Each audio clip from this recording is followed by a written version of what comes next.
Hello traders. तो चलिए शुरू करते हैं आज का हमारा मार्केट एनालिसिस वीडियो। देखते हैं 31 ऑफ या अक्टूबर यहाँ पे निफ्टी, बैंक निफ्टी और साथ ही साथ यहाँ पे सेंसेक्स में हम कहाँ पे ट्रेड रख सकते हैं और उसके पीछे उसका लॉजिक क्या होगा।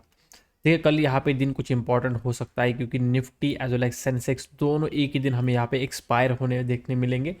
नॉर्मली सेंसेक्स का हमें फ्राइडे के दिन एक्सपायर देखने मिलता है, लेकिन कल दीपावली के कारण यहाँ पे फ्राइडे मार्केट में छुट्टी रहेगी एंड उसके लिए यहाँ पे सेंसेक्स का एक्सपायरी आपका निफ्टी के साथ ही यहाँ पे एक्सपायर होगा। तो डेफिनेटली मार्केट ने एक रेंज बनाया है, आज गैप डाउन बना के काफ़ी वोलाटाइल मोमेंटम किया है, तो उसके बेसिस पे डेफिनेटली यहाँ पे वोलाटाइल मूव हो चुका है। तो इधर मार्केट कंप्लीटली साइडवेज जाएगा या फिर काफ़ी अच्छा ट्रेंडिंग मिलेगा। देखिए साइडवेज रहेगा तो मार्केट एक रेंज में रहेगा, तो उसके बेसिस पे हम काफ़ी अच्छी यहाँ पे लेवल ड्रॉ करके रखेंगे और वहाँ पे हमें एक अच्छा एक ट्रेड मिल सकता है। साथ ही साथ सेंसेक्स मॉर्निंग में ही एक काफ़ी बड़ा मोमेंटम दे सकता है, उसके रिगार्डिंग भी हम डिस्कस करेंगे क्या वो लॉजिक होगा, किस तरह सेटअप बनना चाहिए और कौन से लेवल पे हम वहाँ पे ट्रेड रख सकते हैं।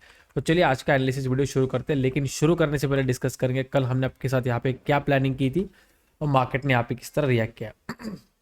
देखिए मार्केट में हमने दो चीज़ देखी थी कि यहाँ पे काफ़ी अच्छी बाइंग आई है, जितना बाइंग आने के बाद मार्केट अगर आपको फ्लैट मिलता है, छोटा मोटा गैप अप मिलेगा, गैप डाउन मिलेगा, तो हम थोड़ा बाइंग के हिसाब से ही प्लान करेंगे। लेकिन बहुत बड़ा गैप डाउन खुलता है या फिर बहुत बड़ा गैप अप खुलेगा, उसी केस में हम थोड़ा यहाँ पे सेलिंग के हिसाब से मार्केट थोड़ा फर्स्ट मोमेंटम देख सकते हैं। मार्केट ने थोड़ा सरप्राइज दिया क्योंकि इतना अच्छा मोमेंटम में मार्केट एक बड़ा गैप डाउन खुलना एक्सपेक्टेड नहीं था, लेकिन मार्केट यहाँ पे खुला एंड 52,000 के नीचे जब जैसे सस्टेन होने लगा वहाँ पे डेफिनेटली प्लान थोड़ा सेलिंग की तरफ शिफ्ट हो जाना चाहिए था। उसके बाद मार्केट ने काफ़ी अच्छे दो मोमेंटम दिए सेलिंग की तरफ, which was more than 60 points अगर आप एट द मनी ऑप्शंस की बात करते हो, जो कि एक सफिशिएंट टारगेट होता है मेरे हिसाब से। लेकिन मैंने मॉर्निंग में ही यहाँ पे थोड़ा मुझे लगा कि 52,000 के आसपास का थोड़ा ब्रेकडाउन दिखाने के बाद मार्केट रिवर्सल कर देगा, तो मैंने कॉल की तरफ एक ट्रेड रखने का ट्राई किया था जिसमें एंट्री ट्रिगर नहीं हुई। फिर सेकेंड जब मार्केट यहाँ पे मुझे लगा कि अपसाइड जा सकता है, तब इस लेवल के आसपास मैंने फिर से कॉल की तरफ एंट्री बनाने का ट्राई किया, जो कि मार्केट ने रफली मे बी आधा घंटे या पौन घंटे के बाद उसमें एंट्री ट्रिगर होने के बाद मार्केट ने मोमेंटम किया एंड मोर देन 100-120 पॉइंट से यहाँ पे ऑप्शन में मोमेंटम देखने मिला। ठीक है, तो वोलाटाइल मार्केट में डेफिनेटली मार्केट में छोटा प्रॉफिट हमें यहाँ पे कैप्चर करने मिला। छोटा तो नहीं बोलूंगा, 100-120 point is a big profit.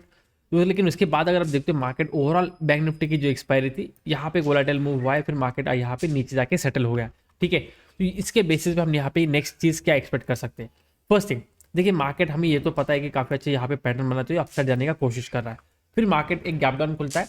मे भी ये हो सकता है कि ये सिर्फ सेंटिमेंट चेंज करने के लिए हो, मतलब ये जो लास्ट का मोमेंटम है ये मैं एक्सपेक्ट कर रहा हूँ कि ये बस एक सेलिंग का मोमेंटम लाने का ट्राई किया है, एक्चुअल मार्केट में भी सेलिंग में ना चला जाए। ठीक है, तो क्योंकि नॉर्मली होता ही यही है कि दिवाली के आसपास थोड़ा पॉजिटिव मोमेंटम रखना है, तो मार्केट थोड़ा सेलिंग मोमेंटम कर लेंगे, फिर जैसे ही लोग सेलिंग की तरफ बैठ जाएंगे फिर जो ऑपरेटर लोग हैं मार्केट को बाइंग की तरफ लेके जाने में उनके लिए आसानी होगी, क्योंकि उन्हें ऊपर की तरफ स्टॉप लॉसेस मिलना शुरू हो जाएगा। ठीक है, तो जैसे कि हमने बात किया था यहाँ पे कुछ बायर्स रहेंगे, फिर इस ब्रेकआउट के ऊपर कुछ बायर्स रहेंगे, डेफिनेटली 52,000 के ऊपर भी कुछ बायर रहेंगे। लेकिन मार्केट जैसे 52,000 के नीचे यहाँ पे सस्टेन किया, डेफिनेटली यहाँ पे जो बायर्स है वो मार्केट से निकल चुके हैं। अब यहाँ पे सिर्फ सेलर्स ही बचे हैं और इन्हीं का यहाँ पे एसएल है।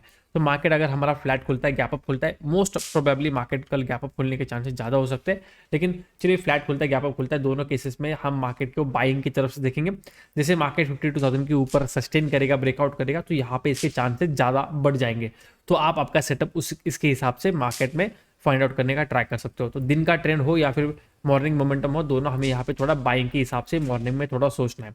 बस एक ही सिनेरियो है, मार्केट अगर यहाँ पे गैप डाउन खुलता है या फिर खुलते ही जिस तरह एक बहुत बड़ा रेड कैंडल आ गया, लाइक फॉर एग्जांपल इस तरह से, तो ही हम मार्केट में यहाँ पे सेलिंग की तरफ शिफ्ट हो जाएंगे, वरना हमारा कंप्लीटली व्यू अगेन आज भी यहाँ पे मतलब 31 के लिए हमें बाइंग के हिसाब से ही होगा। ठीक है, अब जो इंपॉर्टेंट है निफ्टी एंड सेंसेक्स, उनके बारे में थोड़ा इंपॉर्टेंट ज़्यादा बात करेंगे, क्योंकि वो काफ़ी बड़ा मोमेंटम यहाँ पे हम दे सकते हैं। वी डोंट नो एग्जैक्टली देगा नहीं देगा, हमें बस वेट करना है, प्रॉपर लेवल्स ट्रिगर होंगे, सेटअप बनेगा, तो ही हम वहाँ पे ट्रेड रखने का ट्राई करेंगे। ठीक है, फर्स्ट चीज़ यहाँ पे क्या दिखा हमने, एक काफ़ी अच्छा डब्ल्यू पैटर्न बनाया, क्योंकि ये जो लो बना है, ये हायर लो है, राइट। तो बेसिकली ये तो एक अच्छी चीज़ हुई है, लेकिन उसके बाद क्या मार्केट एक नया हायर हाई क्रिएट कर चुका है? नहीं, मार्केट ने यहाँ पे ट्राई किया लेकिन फेल हो चुका है। अब यहाँ पे क्या दिख रहा है लोगों को, एक एम पैटर्न दिख रहा है, डबल टॉप दिख रहा है, या फिर किसी को ट्रिपल टॉप दिखता होगा, जो भी है, यहाँ पे लोग थोड़ा यहाँ पे सेलिंग मोमेंटम के हिसाब से थोड़ा स्विच हो चुके हैं। क्यों? क्योंकि निफ्टी तो गैप डाउन खुला, फिर धीरे धीरे निफ्टी ने ट्राई किया, फिर एक स्पाइक आया, मार्केट ने 24,500 का एग्जैक्ट टच किया और फिर मार्केट ने काफ़ी अच्छा यहाँ पे फॉल करना शुरू कर दिया। तो इस सेल को देखते हुए, इस फॉल को देखते हुए यहाँ पे मे भी किसी ने ट्रेड ना बना हो, लेकिन इस जोन में जब मार्केट रुकना शुरू हो गया, डेफिनेटली यहाँ पे काफ़ी सारे लोगों ने सेलिंग के हिसाब से ट्रेड बनाया होगा एंड 24,500 उनका यहाँ पे स्टॉप लॉस हो सकता है। ठीक है, अब सेकंड चीज़ हमने ये दिखा था कि 350 का लेवल इंपॉर्टेंट है, क्योंकि यही से निफ्टी ब्रेकआउट करके गया था ऑन 29 अक्टूबर, और यही हमने डिस्कस किया था कि अगर निफ्टी 24,350 के नीचे आएगा तभी हम निफ्टी सेलिंग के हिसाब से मानेंगे, वरना हम सेलिंग के हिसाब से निफ्टी को नहीं मानेंगे। और मैं बैंक निफ्टी में कॉल इसीलिए बाय कर रहा था क्योंकि निफ्टी ने 350 का ब्रेकडाउन नहीं किया था, निफ्टी यहाँ पे अपर साइड ही होल्ड कर रहा था। तो बस ये एक्सपेक्टेशन थी कि बैंक निफ्टी अगर गिर भी रहा है तो निफ्टी उसको फिर से ऊपर खींच लेगा, इसलिए मार्केट गिर भी रहा था फिर भी मैंने पुट की तरफ ट्रेड ना रखते हुए कॉल की तरफ ही मेरा व्यू पॉइंट रखा था। ठीक है, अब देखिए मार्केट में लास्ट जो सेकंड हाफ मोमेंटम है वो इंपॉर्टेंट है, क्योंकि इसके बेसिस पे हमें कल मोमेंटम देखने मिलेगा। तो यहाँ पे काफी अच्छे सेलिंग आया, फिर मार्केट यहाँ पे 350 का आसपास जो सपोर्ट लेवल है या फिर जो ब्रेकआउट लेवल जो यहाँ पे था, यहाँ पे आके रुका है। तो डेफिनेटली लोगों के लिए यहाँ पे पैटर्न बन चुका है।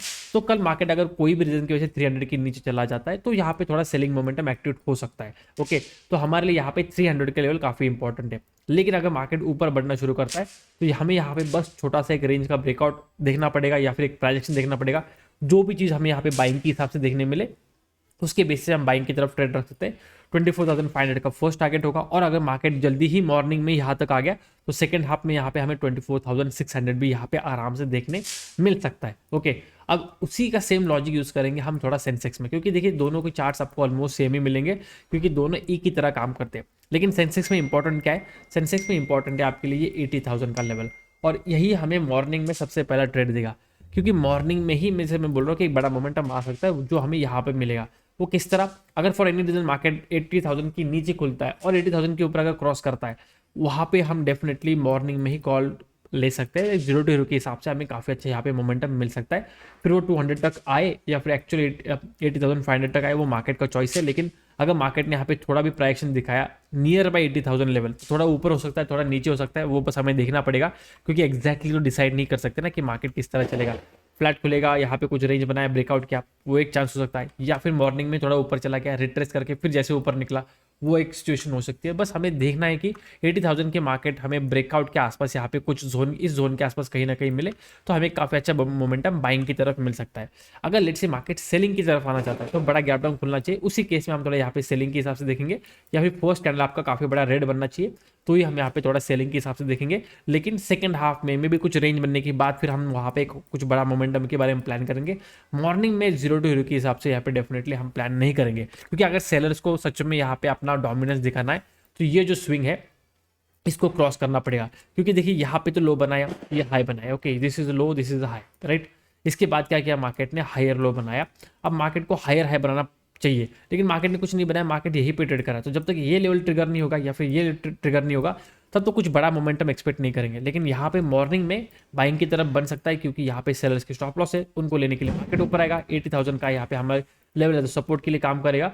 फिर जब मार्केट यहाँ पे आ गया तो ये लेवल भी ऑलरेडी काफी टाइम टेस्ट हो चुका है, एक्सपायरी है तो मार्केट ब्रेकआउट करेगा। तो यहाँ पे 81,000 या फिर उसका बड़ा लेवल भी मार्केट आराम से अचीव कर सकता है, सेंसेक्स में उतनी पावर है। बस हमें ये देखना है कि मार्केट में सच में वो जो हम बोल रहे हैं कि एक तरह का जो मोमेंटम आएगा वो सच में मार्केट देना चाहता है या नहीं, वो हमें मार्केट के कैंडल्स देख के या फिर ऑप्शन का प्रीमियम मोमेंटम देखते हुए हमें उसका आइडिया लग जाएगा। अगर आपको दिखता है, उसके लिए एक सिंपल ट्रिक है। लेट से आपने कोई 100 रुपये का सेंसेक्स का ऑप्शन है, फिर 50 रुपये का सेंसेक्स का ऑप्शन आप देख रहे हो, और आपने देखा कि विद इन 2-3 मिनट्स या फिर कुछ 10-15 मिनट में 50 का 100 हो गया, ठीक है। तो चलिए, तो 100 हो गया, फिर मार्केट यहाँ पे जाके रुक गया, फिर आपको दूसरा कोई 50 का ऑप्शन देखना पड़ेगा। फिर उसमें अगर अगेन सेम टाइप का मोमेंटम आता है, ये 50 से वापस 100, 150, 80 ऐसा कुछ, तो काफ़ी अच्छा बड़ा मोमेंटम दिख रहा है। मतलब आपको यहाँ पे 80 to 100% मार्केट आपको दिख रहा है, प्रीमियम आराम से बढ़ रहा है, that is a trending day. उस दिन आपको आराम से ऑप्शन में काफ़ी बड़े बड़े मोमेंटम मिल जाएंगे। 3 से 4 ब्रेकआउट तो मार्केट मिनिमम ऐसे दिन दे ही देता है। ये सिंपल ऑब्जर्वेशन आप जाके चेकआउट कीजिए, ये वाला मोमेंटम देख लीजिए, ये वाला मोमेंटम देख लीजिए। सेंसेक्स में जब भी बड़ा मोमेंटम आया है, मार्केट एक साथ नहीं आता, मार्केट आपको बहुत बार जानता है। तो यहाँ पे भी प्रीमियम काफ़ी अच्छे बड़े हैं, यहाँ पे भी प्रीमियम काफ़ी अच्छे बड़े हैं, तो वैसे मार्केट आपको चांसेस देगा। ओके, ऐसे मोमेंटम आप एक्सपायरी वाले दिन जाके देखिए तो आपको एक्जैक्टली आइडिया लग जाएगा। या फिर आपने इसके पहले कभी ऑब्जर्व नहीं किया होगा या फिर ध्यान नहीं दिया होगा, तो आने वाले एक्सपायरीज में आप ध्यान दीजिए कि जब भी मार्केट में बड़े बड़े मोमेंटम्स आते हैं और अगर उस दिन अगर सेंसेक्स का एक्सपायरी है या फिर निफ्टी का एक्सपायरी है, तो आप देखोगे प्रीमियम कितने अच्छे यहाँ पे मोमेंटम करते हैं।